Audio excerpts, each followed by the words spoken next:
پست مخصوص افرادی که دوست دارن بدونن گیاهان چه خواصی داره. بچه‌ها چای ترش برای غلظت خون و فشار خون عالی. بهار نارنج معطر و آرام بخش. میرک یا ختمی خبازی برای سرماخوردگی، آلرژی‌های فصلی و گلو دردها خیلی عالیه. هم آرام بخش، اسمش بابونه است. معدن‌های آرام بخش خیلی از بابونه استفاده میشه. همونطور بادرنج بویت بچه‌ها برای زخم معده، التهاب معده، التهاب روده، مشکلات گوارشی. این گیاه هم که می‌بینید چای سبز، متابولیسم بدن رو میبره بالا، چربی سوزی بسیار عالیه، کلسترول و چربی خون هم میاره پایین.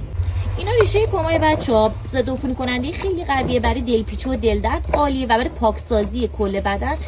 اسطقدوس هم در واسه آرام بخشی و خواب آوری داره. این گیاه تاج خروس بچه‌ها برای سرماخوردگی و آنفولانزا عالیه، طبعش گرمه.